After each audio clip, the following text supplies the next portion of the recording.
All right, everyone. Thank you very much for joining us today. My colleague Scott Maurer and myself will be going over how to raise capital from self-directed IRAs and 401ks.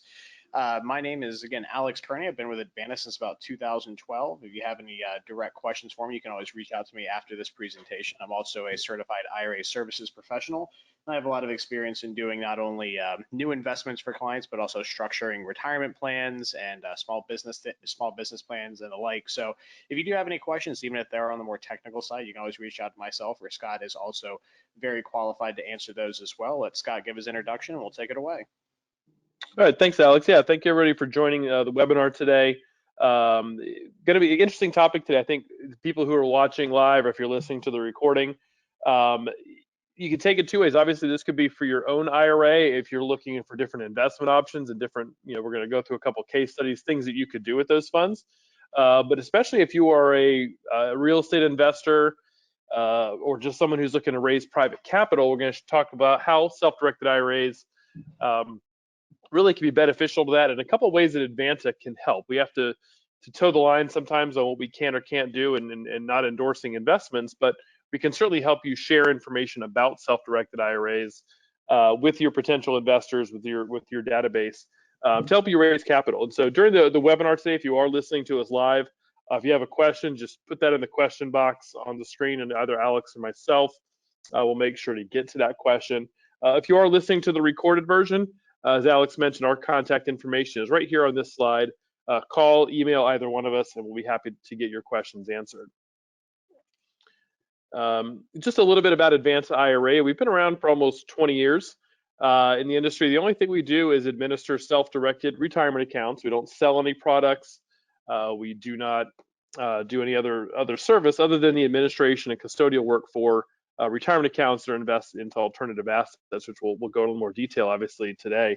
We currently have over $2 billion in assets under management, over 9,000 active clients, people throughout the United States, even a couple people overseas as well that we work with. And we really kind of set ourselves apart in the industry, really with our personal service, our customer service, really a concierge level where you get appointed to one specific account manager who will assist you with anything you need regarding your account. So it's really a difference maker in the industry. Our webinar today as well, we really commit to education, helping people understand not only about what they're doing with their self-directed IRA, we like to bring in guest speakers as well from time to time and talk about specific investments as well. For those of you who may be new to self-direction, we want to cover kind of just the basics of what a self-directed IRA account is. It's really a retirement account where the owner, the IRA owner themselves, has complete control over the retirement funds, the investing decisions, and choosing the specific asset and asset class that they want to invest in. Most brokerage firms do not allow you to invest in all of the possible investments that you can make within an IRA account. We'll cover what some of the limitations are of those in just a little bit.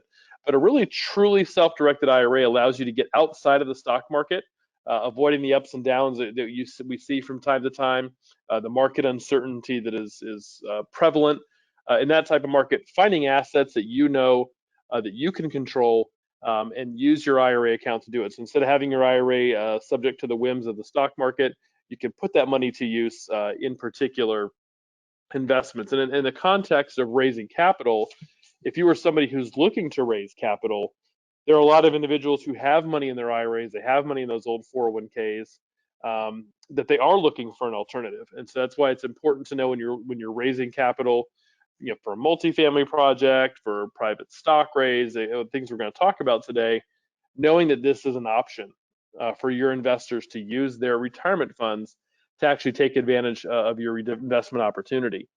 Because people choose to self-direct for a number of reasons. Again, I've already mentioned the stock market fatigue. People upset, looking and feeling helpless, that they see their 401k, they see their IRA balance kind of bouncing around and really don't feel like they have any control over those funds and just looking to get some of their money out of that market and into something more stable. For a lot of people who are choosing the self-direct, it's the fact that their IRA, their 401k is providing them with a new source of capital. And so if you are raising capital already, your existing investors who are already sold on investing with you or investing in the assets that you have, The IRA might provide them with just a different source of capital to make future investments. And there's also the benefits of taxes, the tax benefits that IRAs and 401ks provide, the income that's generated from these investments in most cases. So we'll go over an occasion when it's not the case. But for most part, the income that's generated comes back to the IRA completely tax deferred or tax free, depending on the type of retirement account that the individuals have. So someone who is in a high tax bracket as an individual may want to use their IRA to make an investment with you so that all of the gains that they realize actually flow back to their IRA and not to them as individuals. So obviously people have fit into multiple boxes here on this particular screen. And again, most people aren't aware. Again, if you're raising capital, the people that you're talking to are not aware they can use their IRA, not aware they can use that old 401k, because the brokerage firms who hold their assets currently are not going to make them aware that there are alternatives to what that particular firm is offering. So most IRAs and 401ks are with those banks, they're with those brokerage firms, they're only offering them products that they sell. And again, at Advanta, we do not sell any investments at all.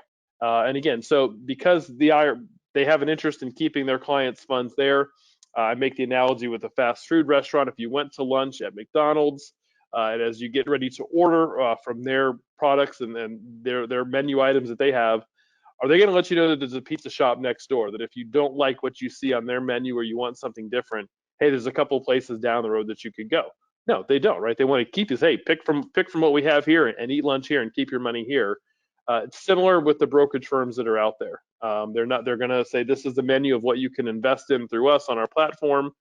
They're not interested in making you aware of all the other possibilities that you have. So IRS regulations allow you to invest in a very, very broad range of different investments, but not every custodian is required to hold each possible investment. That's the reason why Advanta exists, really filling a niche in the market in holding these alternative assets. Now, again, I think for people who are looking to raise capital, why are retirement funds a good capital source? Why should I add this to my repertoire when I'm talking to people about how they could invest with me? One, I mentioned, kind of alluded to this already, repeat investors. People who are already investing with you can use their IRAs, use their 401ks to simply take advantage of your next investment opportunity. So you don't even have to go out and find a new investor. You're simply showing an existing investor how to use their IRA accounts to take advantage of your next offering. Obviously, people, again, alluded to this already as well, people looking for alternatives. The market uncertainty that is out there, people are looking around, what else can I do with my money? Why am I pigeonholed? Am I tied to this particular brokerage firm, or are there other assets? And if you're selling an investment or you're looking to raise capital, making people aware that they can use their IRA opens their eyes to these alternatives. There's also trillions of dollars in retirement plan. The latest best estimate, the amount of money in IRAs and 401ks combined is over $37.5 trillion. And the best estimate is only about 4 to 5% of that money is in a self-directed type of an account. So Pete, there's a lot of money sitting in those retirement accounts where people don't know that they have the ability to take that money and use it in alternative assets. So there's a large pool of funds out there, again, that people are simply unaware that they can use that money for. And I think one of the other reasons why retirement funds are such a good capital source, especially for investments where there's going to be a little bit longer hold time, right? So if you're raising capital for, say, a multifamily syndication where there is a 3 to 5 year hold, or you're investing, raising money for a private stock that's not going to be liquid for another 3 to 5 years or until there's an IPO event. Most individuals who want to take advantage of those types of opportunities may be more hesitant about investing their personal savings account into an illiquid investment. A lot of personal savings accounts are there for emergencies, right? It's for loss of job, it's for healthcare emergencies, other things that come up day to day where they need to have access to that money potentially very quickly. So they don't necessarily want to tie up their personal savings in an illiquid investment. But if they're not planning on using the funds in their IRA, they're not planning on using the money in their old 401k for several years, they don't mind locking that money up for 3 to 5 years. Most people do not touch the cash in their IRA or their 401ks, except for the event of like an extreme emergency. That's why they have a savings account to deal with those other things that pop up. So their IRAs or 401ks are typically off limits in their mind. So they don't mind taking that money, putting it in a 3 to 5, maybe even a 10-year investment, depending on what the outlook is. So again, there's multiple reasons I think why retirement funds are good capital source, and again, trying to illustrate that to your particular investors. So I'm gonna let Alex take back over and go over the next few slides. And just a reminder, if you're listening to this live, put your questions in the question box. We'll make sure we get those answered. Yeah, absolutely. Thanks, Scott. And I always think it's kind of interesting when you mention the amount of capital that's out there in retirement plans. To give you some context, that's a 37 with 11 zeros and 4 commas. So there's a lot of money out there that can be used for trying to raise capital for your deals. And as Scott was kind of mentioning, people that are raising capital, most oftentimes you think of are people that are maybe putting together real estate syndications for commercial real estate or private stock raises. But you can do this on a much more micro level. Those are kind of the macro things that people look at of saying, hey, these people need to raise, $50 million to buy this big apartment complex. But you as the investor, if you're looking for money for deals, raising capital can be done in saying, hey, I've found this property down the road from my house. It can be a rental home. Let's say you own a couple of rental properties and you want to get money for another one, but you don't have the capital personally. It can be down on the level of saying, hey, I'm going to go to my other investor friends and try to raise the funds to buy this. Let's say it's a 3-2 block down the road from your house, be a perfect little rental in a good neighborhood. You can also use these types of funds in order to help build your kind of war chest, if you will, to be able to invest and take down other types of assets. And it's really important to understand in the context of this, anytime you're trying to raise funds from other people, not only are you trying to, raise up your current position and be able to either do something you couldn't necessarily afford with the funds you have on hand, but you're also trying to bring value to the investor that you're taking the money from. Now, obviously, a return on their investment in the form of some type of profit, whether that's interest, return on capital, or X, Y, or Z is always great. But anytime that you can add an additional layer to that without having to really do much more input on your side to give a lot more output on the value of the investor is an awesome proposition. And you get to do that with IRAs. When you are able to say, hey, to your investor, and not only just be able to say, I've been a good steward of your capital in the past of the stuff that you've done personally, but now I can also offer the benefit of anything that I'm going to pay back to you from the money I'm taking is not going to be taxable or is going to be a deferred taxation event. You get to immediately kind of add more value to what you're doing by not having to do any additional work. And the nice thing about using IRAs as a capital source is that it's very uncomplicated. I couldn't think of a more eloquent way to say that, but it's extremely low drag for everyone involved. When you're investing in things like real estate or you have syndications, you're dealing with a lot of things like depreciation, amortization of loans, write-offs, 1031 exchanges. You have all these different, rather complex tax avoidance strategies that have to be put in place in order to try to take home as much money as possible, because we always hear the old adage, it's not about what you make, it's about what you keep. And when you get to use IRA funds for your deals, the investor gets to keep, almost 100%, if not the whole 100%, depending on the type of an account they have. And again, it's just the ability to add more value to what you're already doing with your clients, and then not complicating things as well as another benefit, because the IRA custodian in this instance being Advanta, we take care of all the back end reporting, we take care of all that compliance, and when you pay back your investor, it just goes right back into an IRA. They don't claim it on their personal income tax statement.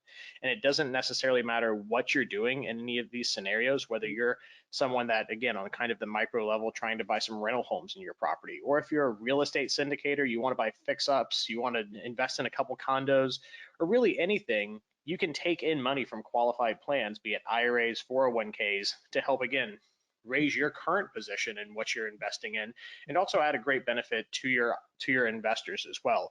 But again, it's important to understand that, one, you have the value that you're adding, but two, you're not asset class limited.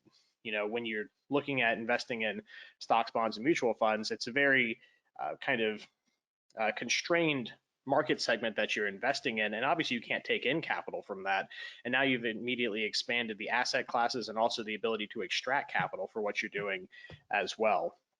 Now, the kind of baseline that I like a lot of people to understand, and I actually just had this conversation with someone yesterday, was that they were kind of unaware that they could use a different type of an account to make the investment. Now, they weren't raising capital, but the example kind of illustrates kind of a prevailing sentiment that some people have, is that you have to have one type of IRA versus another to do a particular deal. And most often that centers around the Roth IRA.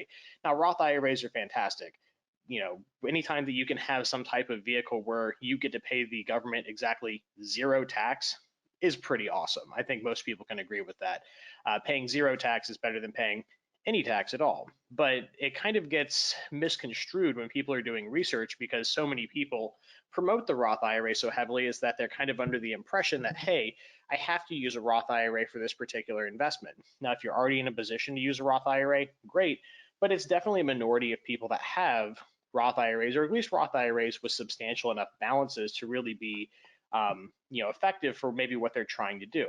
So you can utilize traditional IRA monies, and the reason that traditional IRAs are so much more prevalent with people, most people out there have either a 401k or a traditional IRA, is that traditional IRAs are tax deferred, meaning that they can take in money from other tax deferred plans. So if you've worked for a company and maybe switch jobs and you have an old 401k, or your investor has an old 401k, that dumps directly into a traditional IRA without having to pay any taxes like you would if you tried to put that into a Roth IRA, because you have to pay the front end tax with a Roth IRA. So you can have a lot more access to these funds by just understanding that you're not constrained to just one type of plan that someone has. The ability to really use funds from a lot of different places is also another really big benefit of taking IRA funds or using people's IRA funds to invest in deals, is that there's a lot more things than just an IRA that can be used. Granted, it's the most common acronym out there that you're probably going to hear, be it between Roth and traditional IRAs. But if you have a SEP IRA, or maybe you're self-employed and you want to use the additional tax benefit of a SEP IRA to invest in deals, whether that be something that you find or someone else's syndication, you get significantly higher contribution limits with things like SEP IRAs, simple IRAs, solo 401ks, and all of these kind of different plans, if someone else has one or if you have one, can be used to either raise capital from or to deploy into some type of other alternative investment. Now, while simply not as commonplace, just because a lot of people don't think about it, but you can also use things like health savings accounts to raise capital from or to invest with, and also education savings accounts as well. HSAs are kind of a really interesting one, because people get the tax benefit of a deductible contribution and tax-free distributions if used for qualifying reimbursement of medical expenses. But these plans don't have any limitation on the types of investments that can be done. So that's why we administer those as well. So again, the point I'm trying to get across with this slide is that if you are in a position where you're trying to raise capital, or you're trying to figure out more ways to get more involved in alternative assets outside the stock market, it's not just the traditional or Roth IRA. There's a lot of options out there. So for those of you that are trying to raise capital, it's good to have a conversation. If someone says, hey, I'd like to invest, but I don't have money, and you broach the topic of saying, oh, well, we can do IRA investments, and kind of just go down the list of saying, hey, if you have any of these different types of plans, there's great tax benefits to using any one of them, and they can all be used in an alternative fashion. So it's important, again, to understand that it's not just the Roth IRA or the traditional IRA. It's really a lot more encompassing, with different types of plans that can be used in self-direction for either raising capital or deploying your capital into alternative investments. Yep, Alex, we had a quick question just came in. Someone asked, said if we just said this, but making sure they understand, if you invest in real estate via a Roth IRA, would the distribution be non-taxable? And the answer to that question is, if you have a Roth IRA account, it doesn't really matter what custodian you're with, whether you're investing in real estate, you're investing in stocks, or some of the assets we'll talk about today. Distributions from a Roth IRA ultimately do come out to you completely tax-free, so long as you're over the age of 59 and a half and you've had a Roth IRA for at least 5 years. So the answer to your question is yes. If you're investing in real estate with a Roth IRA, and when you ask that money to be sent to you, as long as, again, A, over 59 and a half, and B, you've had a Roth IRA for at least 5 years, that will be a completely tax-free distribution. So thanks for the question. Hopefully, again, anyone else has any other questions as we're going along, please don't hesitate to throw them in there. Yeah, and one thing I would add on top of that, Scott, is that during the or to the individual's question is that depending, it doesn't necessarily matter what type of funds are invested into a deal. So let's say you had someone's traditional IRA invested into a deal, and also maybe you had another Roth IRA investor. None of the income that goes back to either of those accounts is taxable at that time. So the account holder gets the benefit of saying, hey, my return on investment is completely non-taxable at this point, and I can go ahead and reinvest 100% of that return into another deal and increase the effective compounding interest on your investments. The only time you have to worry about taxation is when you, like Scott said, take money out personally in retirement. So if you want to take a distribution from your retirement plan to do some home improvements, pay down some debt, whatever you want to do, go full Scrooge McDuck with it if you want to. That's the time that you would actually have to look at a potentially taxable situation where the Roth IRA, 100% non-taxable, over 59 and a half, an account open for at least 5 years, or a traditional IRA would just be partially taxable at the amount you took out and your ordinary income tax rate at that point. So that's something I like to make sure people understand, is that there's a lot of similarities between the pre and post tax account when they're actually going out and investing and doing investments. Really, the main differences are just on the deduction on the way in and the taxation on the way out. So just again, wanted to kind of illustrate that. Now, moving money to a self-directed account is also very easy and doesn't incur any penalties, because in its DNA, the IRAs that we have here at Advanta, self-directed IRAs, are there's zero difference between one at a large wirehouse or a large brokerage firm. The difference, as Scott mentioned earlier, is the fact that we allow for alternative investments. We don't do brokerage, we don't sell investments. So they're not necessarily moving out to some type of exotic plan that's going to have some type of big barrier to entry. It's an IRA. Exactly the same legislation and the same regulations apply to these types of accounts. So moving money between the two is exactly the same as if you were switching brokerages. Just the alternative investment options here are what you're going for.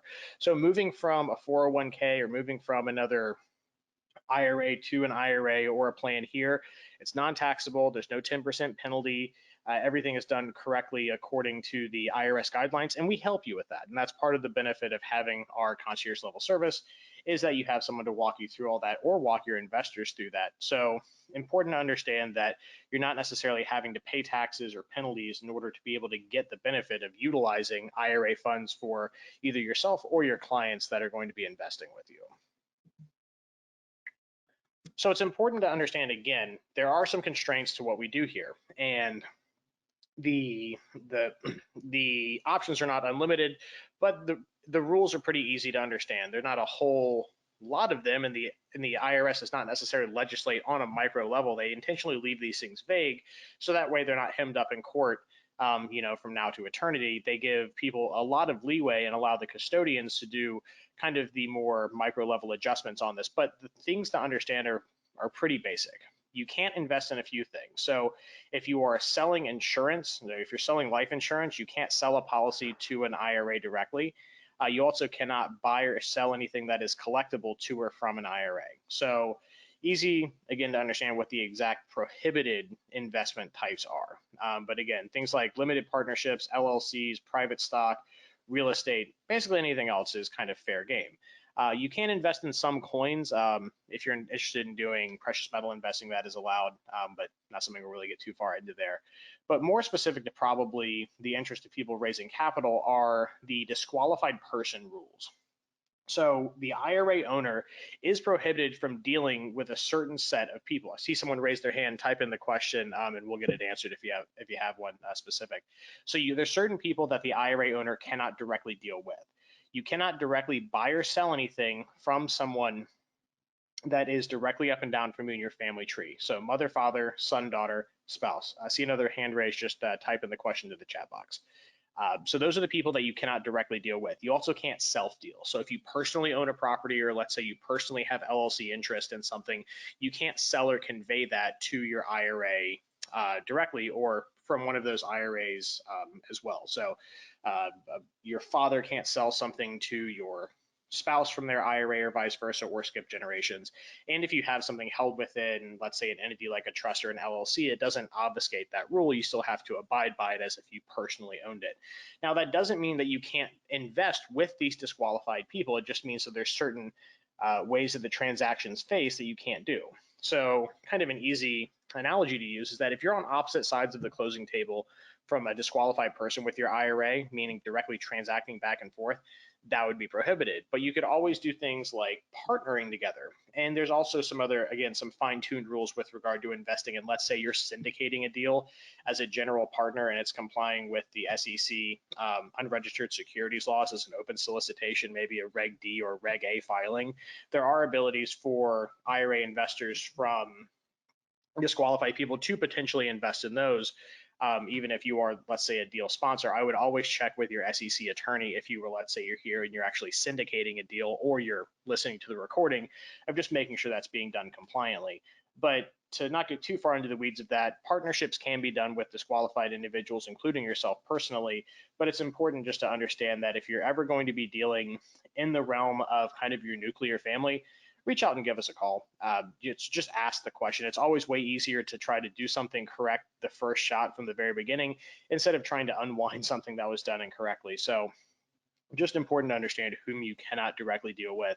Now, the last portion of this slide, UBIT and UDFI, is important really for the specifics of people investing in or people syndicating for commercial real estate. So whenever you have debt involved in a particular deal, meaning that the IRA is investing in something that is taking on debt, there's the potential for a partially taxable scenario of the actual income coming back.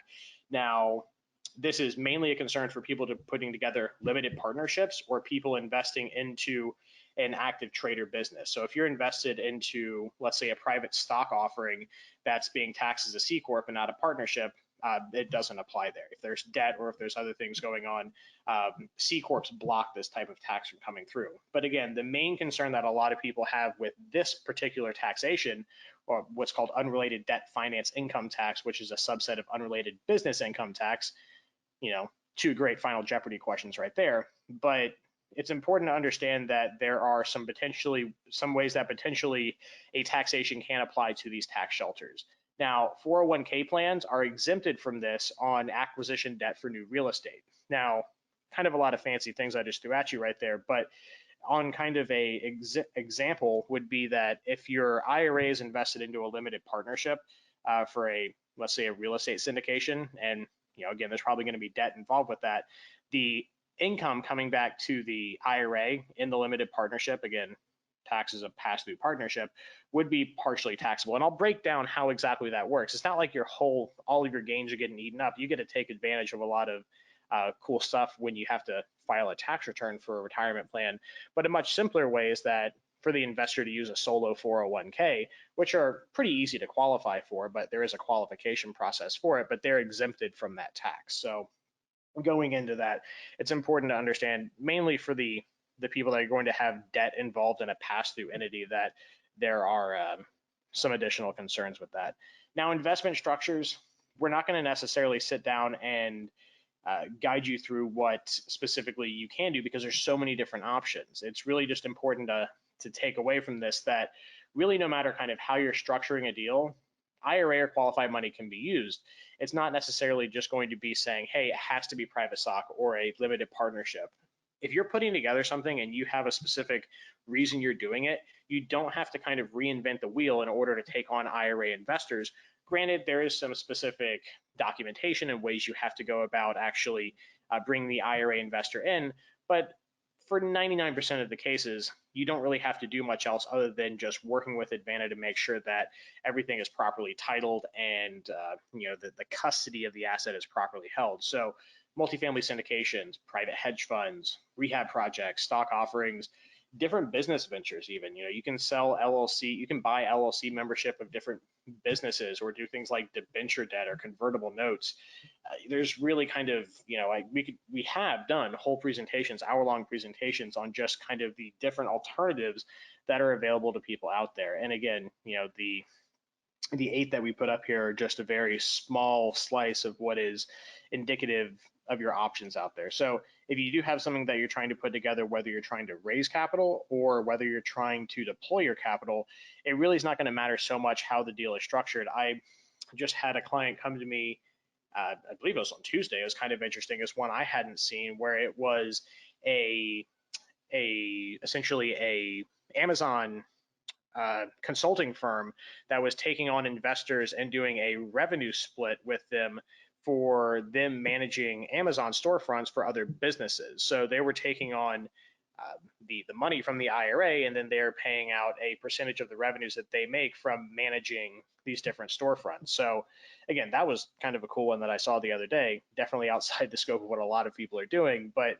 I just kind of bring that up to illustrate that you can get creative with this stuff. It's not just one kind of bucket that you have to use for being able to take on IRA money. If you're doing it and you need money for it, the likelihood that you can take on IRA funds and help to, again, add value and add tax benefits to your investors is almost assuredly going to be there for you. So Scott, I'll turn it back over to you for the next few. Sure. Thanks, Alex. So I think when we're talking about raising capital, we talk about the type of investors maybe that you're looking for. If you're somebody who's looking to raise capital, there are people out there who are more active. And I think when it comes to real estate, they tend more to the rentals or rehabs or wholesaling where they are in control because they want to be more active. They want to be more engaged. They don't mind spending the time and energy involved in making those investments. And you also have people who, although who are more passive. And I think this is, if you're raising capital, these are the people who you're probably looking for. These might be people who have full-time jobs and don't have the ability to devote their extra time to managing a rental property or managing a rehab, for instance. So they might be looking more for investing in private placements, investing into real estate syndications. Might do some private lending where there's maybe an initial commitment up front to review the investment, but once the money's placed, the other parties are in charge. So if you're raising capital, that's you. You're taking the money from these individuals, making the investments, and then ultimately just paying them back. And obviously you're in control, they're not. But for these people who are on the passive side of the spectrum, that's what they're looking for. They don't want to be bothered by the minutia, the day-to-day activities. They simply want to get their check in the mail every month or every quarter. And as long as that happens, they're fine. So we're going to go through a couple of case studies now to really illustrate the different types of investments that are out there, illustrate as well what the process is for someone who's using their IRA account for these different investments. And this first case study we have is a situation, as I was just talking about, a private loan, an individual using their IRA, and in this case to help fund a rehab project, and simply the IRA acting as a private lender. So the two individuals that are involved in this case study are Bill and Stephanie. Now, Bill is the individual who has bought a house to flip. He actually purchased it, closed on it, but he needs a private investor. He needs some additional cash to actually rehab the house. And that was part of his original strategy was, I'm going to buy the house, then I'm going to partner up with somebody else who's got the cash to actually rehab it. And so Bill has known Stephanie for years, close friend. They grew up, attended school together. And he's talking to her about this, talking to her about the property he purchased, what he's looking to do, and explaining that if she's interested in being that financial friend to him and being that private investor, how she could actually use her old 401k funds to invest in the real estate, and actually fund his particular deal from her old 401k rather than have her 401k to, continuing to languish wherever it is. It is up to Stephanie as the account holder in this situation. She's going to need to do her due diligence on the property. So obviously Bill has given her some numbers. He's given her the scenario, what he's looking to do. It is up to her to make sure that she looks over the numbers, reviews the property, and is confident that what Bill is telling her is certainly is feasible. After her due diligence, she's satisfied. She decides to do that direct rollover that Alex mentioned of the funds from the old 401k into a new IRA, again, a tax-free rollover from the old 401k into an IRA, and then wants to loan Bill the money out of her IRA for the rehab. It is between Bill and Stephanie to work out the loan terms. What interest rate is going to be charged? Is there any kind of profit split? Does she want collateral for the loan? And it's up to them to get that paperwork drafted. So Advanta's role in this part of the process will be assisting Stephanie to get that money rolled over from the old 401k into the IRA. And when they're drafting the paperwork, we will want to make sure that the documents get properly titled. So whenever you make an investment or someone makes an investment with their IRA account, it's important that the investment paperwork, and in this case study, the note, if there was a mortgage or going to be on the property or deed of trust, that investment paperwork must be in the name of her IRA. So the actual lender is listed as Advanta IRA for benefit of Stephanie IRA and her account number. Now, so that designates to the IRS that this asset is owned by her IRA account. Any payments that are received by the IRA are not taxable to Stephanie because it is income to her IRA account. Now, we do ask typically that the documents for the investment be provided to us a couple days ahead of time. We need to review the note, the mortgage, if there is one, to make sure that the wording that is on this particular slide appears properly on each document. We are not going to review the note, the mortgage, the terms that are involved from a legal perspective. We are only looking to make sure that the IRA account is properly listed as the lender, and that whatever terms are in the particular note are what Stephanie has also relayed to us.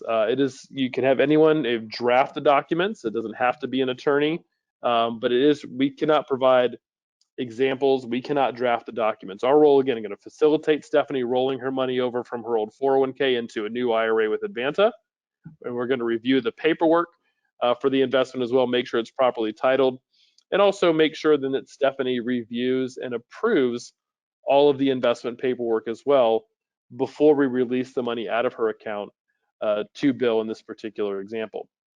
The loan terms for this particular rehab project, Bill is going to borrow $50,000 at 5% interest, make monthly payments on that loan, but there's also a little tweak to the note in how Bill and Stephanie did this particular deal. In lieu of getting maybe a higher interest rate on a rehab loan, maybe Stephanie could have asked for 10 or 12% from Bill on her money. She opted for a lower interest rate, but they agreed that she would get 25% of any profits that Bill made on his particular flip. So she would actually be able to participate a little bit in the upside of the particular deal.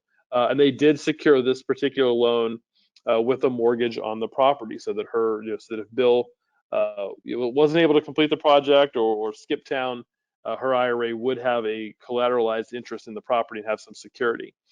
They had Bill's attorney draft the note, and again, the documents are sent to Advanta. We make sure that they're drafted properly, and then make sure, most importantly, that Stephanie has reviewed and approved them as well. So once that happens, we send the funds out.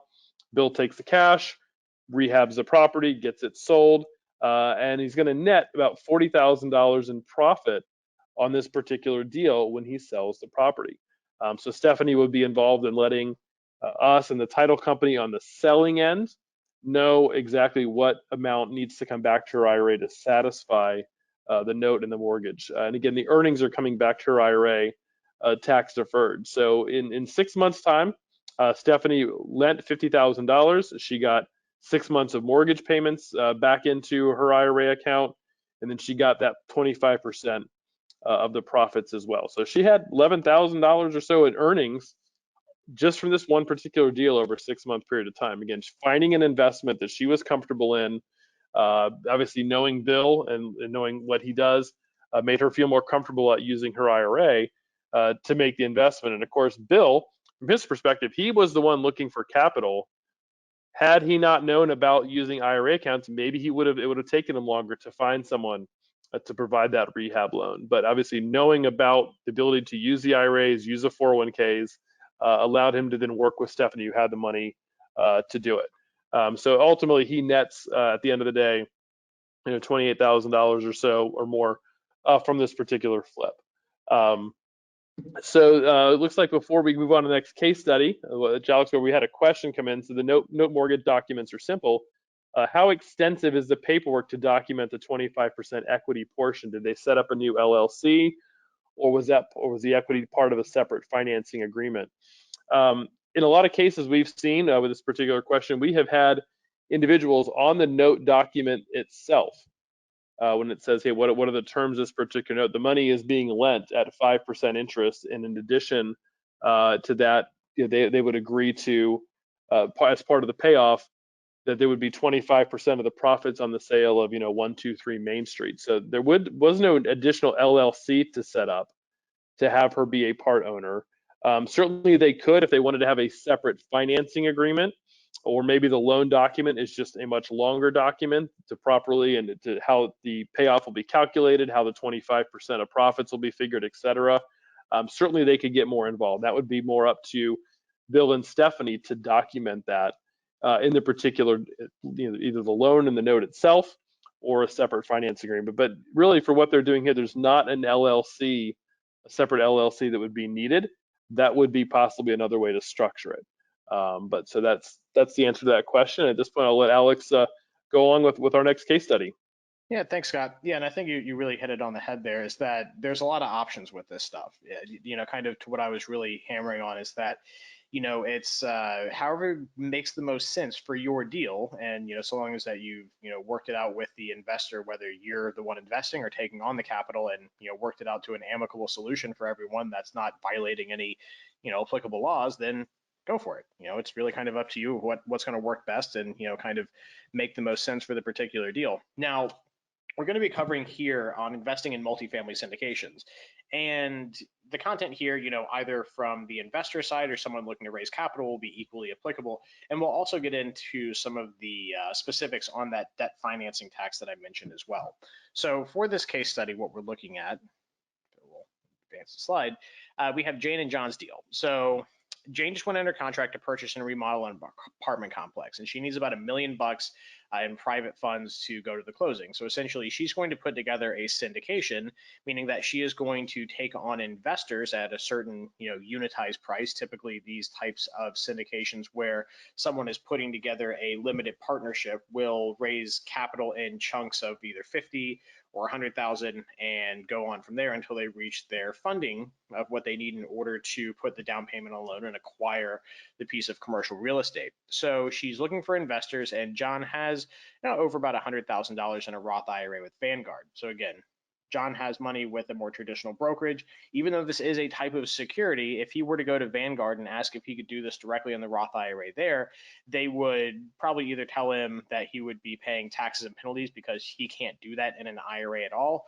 or they would just straight tell him that, no, we don't hold those types of alternative assets. So that's, again, why we would need to step in this case and help John with getting his Roth IRA account open and getting those funds transferred over, naming his beneficiaries and requesting that the 100K be moved over from Vanguard to Advanta in order to be able to do this with all those great tax benefits of his Roth IRA.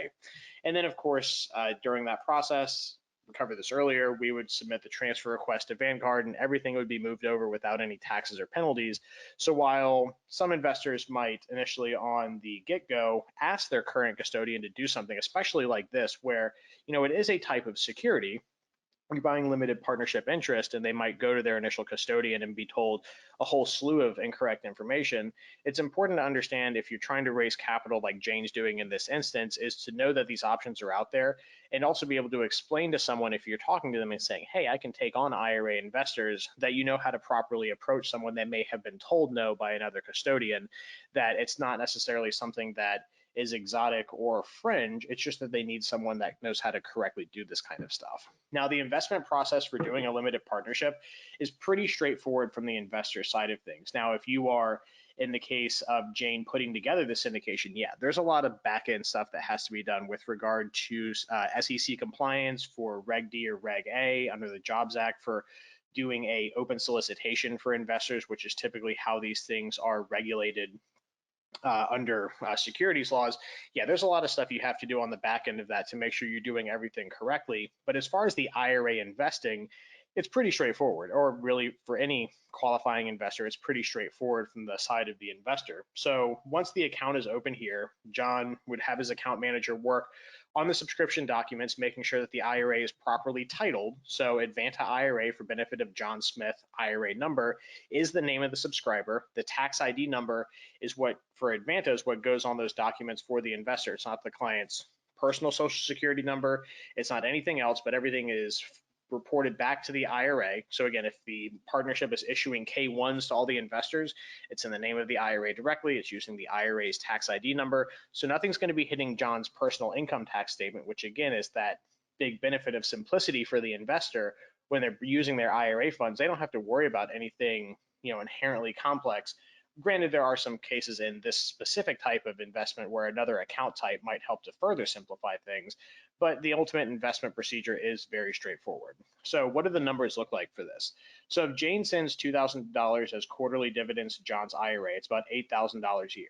After all units have been updated, about 3 years later, they refinance and then they sell and pay back all of their investors. John's IRA receives back his original 100K plus an additional $20,000. He has about $44,000 coming back into his account. And now there is some additional considerations with this because there is financing involved, and we'll get into that example here in a moment, but it's about a 15% annualized return back to the IRA. Now, with these specific types of investments, the IRS does have a tax that they levy towards kind of a leveling the playing field, because what they're showing, what their thought process is, good, bad, or indifferent, it's the IRS, we have to play by their rules, is that if you're going to be taking on financing, essentially leveraging the value of the IRA, they want to say making sure that everyone's on a level playing field, and they levy a tax associated with the revenues coming back from the finance portion of the investment. So the leverage portion of the returns relative to the percentage of the overall leverage is going to be subject to UBIT, or more specifically UDFI, on the actual project. The interest income is exempt from UBIT. So if you were going to issue, if there's debt going out or if there's interest payments coming back in, depending on how you structure it, that can be an effective way to block this kind of tax. Or if the underlying investment, and this is more common towards the private equity side of things, if you're maybe have a startup company or something, C Corps block the UBIT pass through as well. But even if UBIT applies, typically the rate of return is going to be better than conventional assets for the most part, and we'll show this here in a moment. But when a UBIT liability is deemed to have been incurred by an IRA, the IRA does have to file a separate tax return. But they do, unlike with normal investing, whereas let's say you're invested in a project that has no financing, you wouldn't get to take advantage of any depreciation tax write-offs, cost segregation, accelerated depreciation, because the IRA is completely tax exempt anyway. But because it has to file a tax return, you're not just going to line item say, hey, all this is going to be taxable. You get to, just like every other investor, take advantage of all those deductions and credits to help reduce the taxable liability that the IRA might be exposed to. But the easiest way around all of this is that if you can use a solo 401k or a qualified plan to do the investment into some type of limited partnership that's going to have debt that's going to pass through, those types of accounts are completely exempt from debt finance income tax. So if you're invested in commercial real estate and there's going to be some type of pass through and there's going to be debt involved, solo 401k accounts don't have to worry about any of the stuff that I'm going to cover here, and the exact same tax benefits that IRAs enjoy, and you can also have Roth 401ks as well, are going to be completely exempt. You don't have to worry about it. So just something to keep in mind. A lot of times our clients that are going to try to invest in limited partnerships for commercial real estate try to do it with some type of solo 401k or qualified plan. We got a question here, and before I get into the really nut and bolt stuff of what the investment returns look like with UBIT, go ahead and answer that. So say I have a Roth IRA with a US bank. How difficult would it be to transfer my Roth IRA to Advanta? It is extremely simple. It's just a matter of completing a few forms on our side. We then submit a request over to US Bank requesting that the funds be moved over. They wire us the funds. In about 5 to 7 business days, you're typically in a position to where you can turn back around and invest those funds into a deal. So great question. It is extremely easy, but the more information we have, the better idea we can give you a timeline on exactly how long it would take. But great question. So on a $100,000 investment, what does it look like if you're going to actually be subject to UBIT? So in year one, there's an 8% annual return. So $8,000 comes back on the $100,000 investment. Now it's a 70% debt ratio. So that means that 70% year one, 60% year two, 50% year three of the income is going to be subject to UBIT because of the pay down of the underlying debt. Now you get an automatic $1,000 deduction per year. So you get to automatically write off $1,000 of that income per year without having to do any adjustments. The first year, there's deductions, cost segregation, and accelerated depreciation of $5,600 passed through to the investor on their $100,000. So in this case, John's IRA has exactly 0 UBIT liability. So whole 8,000 comes directly back to the IRA. Nothing needs to be taken in consideration. Year 2, again, very similar structure. Now we have a 60% debt ratio, so it's $4,800. Still have the $1,000 deduction. Now, because we took so much depreciation and cost seg the first year, only $1,000 of a write-off the second year. So you have $2,800 of potentially taxable income to the IRA. Tax and trust rates, that's $672. $7,328 comes directly back to the IRA. Again, no more taxable consideration needed to be given. Third year, we have the exit.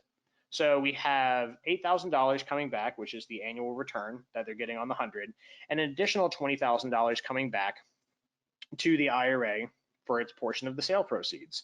So the amount of income that would be exposed to UBIT is 14 grand this year. We get to take our $1,000 deduction. Deduction cost seg and accelerated depreciation comes in at 1,000. So this year we do have a higher amount that's exposed to UBIT, or UDFI, I should say, and it's $12,000 of taxable income. 35%, it's tax at trust rate, so you have to pay the IRS $4,200. Yeah, the third year stings a little bit, but you still get to take in $23,800 into your Roth IRA that now you get to go back and, again, compounding interest, get to invest without any additional taxable consideration, and also any distributions are completely tax-free in the future. So what do the totals look like? So total annual income, $44,000. The total subjected income to UBIT, $24,400. You got $3,000 of automatic depreciation, about $7,600 of additional deductions that get to be passed through. So the total income that you have to calculate the total revenue calculation at the end of this is $14,000, and over the 3 years you paid $4,872 in UBIT tax. So over the 3 years, John's IRA took in almost $40,000 after the UBIT considerations into the Roth IRA on his $100,000 investment. Now, to me, that's still pretty good. Granted, you have some additional complexities in there to look at, and yes, you have to file a tax return, again, only in these kind of specific scenarios, but you still get a fantastic tax benefit. And if you were to make, let's say, the same amount of money outside of the IRA, it would be significantly more complex to kind of capture and then have the money to the point where you would have that 40,000 on your 100. But then at that point, then you have to worry about paying taxes on that in the future. The Roth IRA, it's in a tax shelter at this point. You get to go out and invest in things and be completely sheltered from taxes, and the distributions are completely tax-free as well. Now, an easy way to avoid all this, again, if you can invest in the same type of limited partnership for commercial real estate and use some type of solo 401k or qualified plan, all this goes out the window. You don't have to worry about a cent of UDFI taxes. You don't have to do any additional tax returns. You get to return that entire $44,000 back to the 401k plan without having to have any taxable consideration. So kind of an interesting way to look at things. I just always like to explain this because most people that are syndicating deals are aware that UBIT is a thing, and you definitely need to be as well. So with that said, I'm going to turn it over to Scott for the last slide, but we do have a question that came in. Just curious, the note and mortgage docs are simple. Sorry. Go back. I need to scroll down. There we go. Why are 401ks not subject to UBIT the same way IRAs are subject to it? It has to do with the initial treatment of plan participants with plan asset rules, which is, again, kind of a complicated thing to get into. But essentially, the theory behind it is that if a plan which has multiple participants and you are treating the plan assets within that plan as kind of an umbrella, then if one had a subjected UBIT liability, it shouldn't affect other participants. So they just exempted those plans from that type of consideration for that. Basically just saying if you have multiple people in the same plan, you're not going to ding other people for different asset classes within that plan, and to simplify the tax reporting for them. But again, the nice thing is that it extends down to the solo 401k as well, which is awesome for the retail investor doing this stuff. And if I originate a promissory note in my Roth for 100K and then assign 20K to a third party, would this generate UBIT? I don't think it would. You'd just be selling a partial of a note, no different than if the note paid off or if you sold a piece of real estate for that matter. All right, that's it. Scott, take it away. All right, thanks, Alex. And so the last previous two examples centered on real estate, whether it was again the private loan someone raising capital for a rehab project, or in the second case study Alex just did, an individual raising capital for their multifamily syndication. But another arena that we've seen many times over the years are people investing into private stock. This could be a startup company that your old college friend is getting started. It could be just another company that you catch wind of that is starting out privately in the hopes that they eventually go public. And again, your IRA can invest in these types of entities. And so the background on this particular case study, again, is Larry has a rollover IRA. He's got part of a $250,000 balance in that account, looking to do something different with it. And he has a business acquaintance, or maybe a social acquaintance with Mike, who is who's part of the team that is going to be forming a new private insurance company. The insurance company is obviously looking to issue stock to raise the capital that would allow them to get their company running, purchase policies, et cetera, and get the company off and going. And since it's a private stock, brokerage firms, banks, other IRA custodians are not willing to hold those types of assets. That's where Advanta comes into play, and being able to help these individuals out. So in this particular case, again, Larry is going to need to open up his Advanta account. And again, following what Alex said, it's a very simple process. It takes about 10 minutes or so to fill out our paperwork. One of the documents in that packet is a transfer request, where he's going to indicate that he wants to move $100,000 from that existing IRA over into the new self-directed account. We're going to take that form. We're going to open the account, submit that request to his other custodian. Again, important part of the whole process is that Larry needs to review the investment prospectus for this new company, make sure he's satisfied with what he sees. And ultimately he is. He decides to purchase 100,000 shares at $1 a piece. He reviews and approves the offering documents, the subscription agreement. Again, our role at Advanta, after we open the account, request the funds to be transferred. Again, back to the titling. We want to make sure that stock certificate, the subscription documents, show that his IRA account, Advanta IRA for benefit of Larry's IRA, is the actual purchaser of this particular stock. We're going to sign the subscription agreements on behalf of the IRA, wire the funds to purchase the stock, and ultimately hold that stock certificate within Larry's IRA.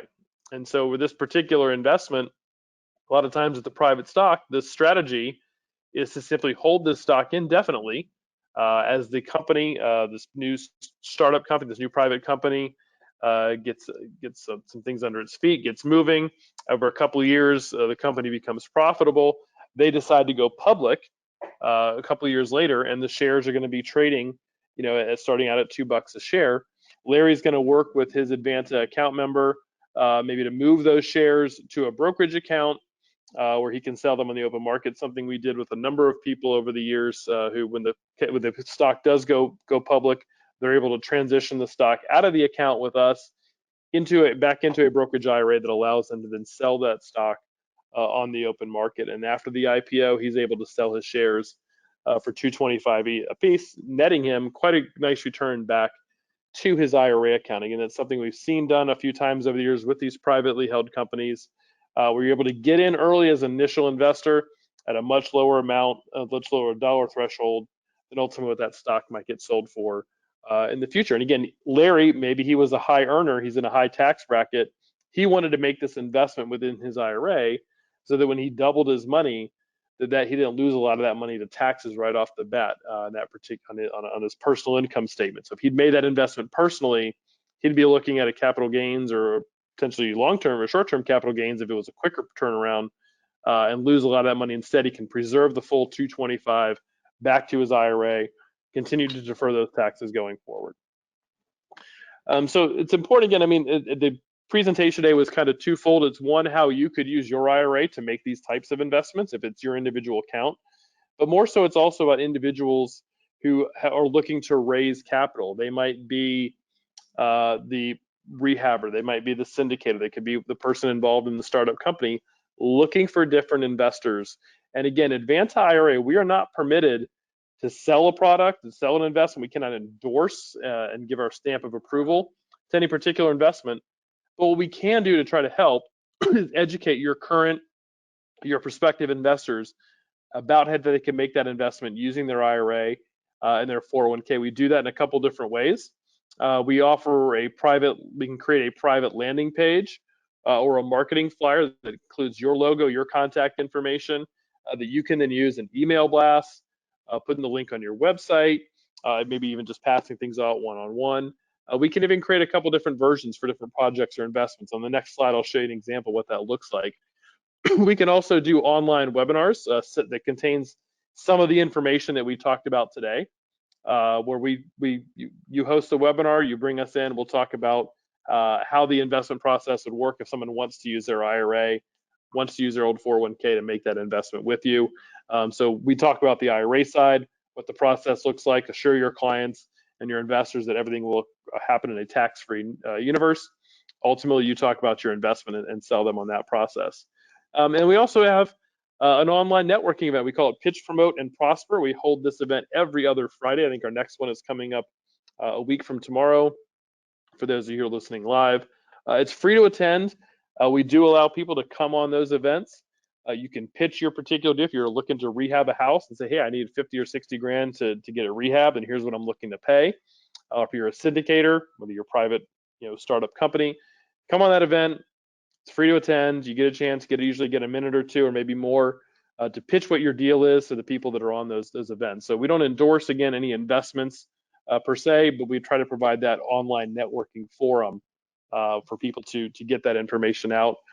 Here's an example of a couple different things. The little image on the left is actually the website that we can create for you. That it has, you can see it has the information on the company towards the bottom with the logo.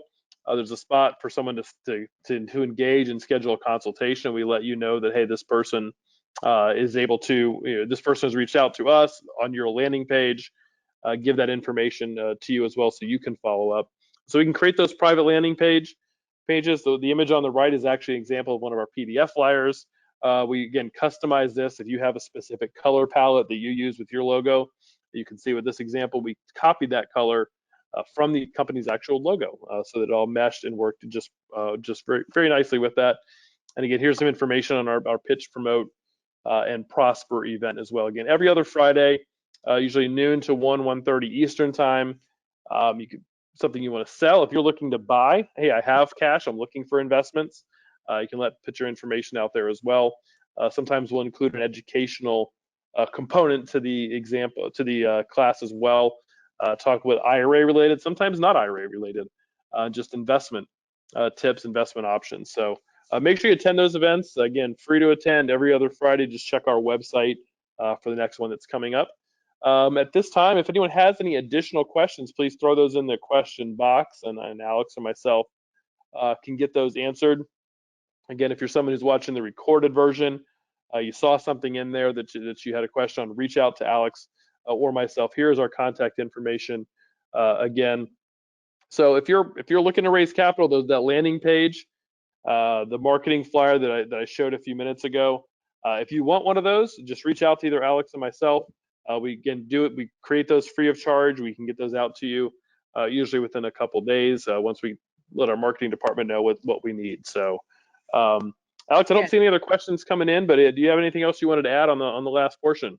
Yeah, absolutely. So one thing I would say to people, a lot of people always, especially if you're on here looking to try to figure out how to raise capital for a deal, our Pitch, Promote, and Prosper is a really great way to do it. A bit of a shameless plug for what we have going on, but we put that invitation out to that networking call to everyone in our database. So whether they're a client and they have capital with us, or they have money elsewhere, they're looking to raise capital for something they have going on, it goes out to basically everyone. It's free to join. You don't have to be a client.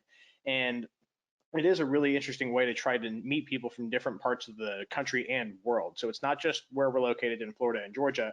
We have clients regularly from the West Coast and California. We even have international clients. We have a gentleman that has attended several times from Singapore. So we have a internationally broad amount of people on there that are looking to invest or get funding for their deals and the like. So it is a really great place. It adds a lot of value to you trying to find people to invest in deals or try to get your money deployed out there into the marketplace. So that's just kind of one thing I would add on to there. for everyone. Just let me take a look at how many attendees we have.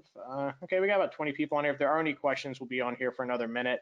Again, thank you very much, everyone, for joining with us today. We really appreciate your attendance. It means a lot to us that you take time out of your day to spend it with us, listening to what we have to say. And if you're on the recording and have questions, again, please don't hesitate to reach out to Scott or myself. We'll be happy to answer your questions. But that's pretty much what we got for y'all today. Thanks for joining.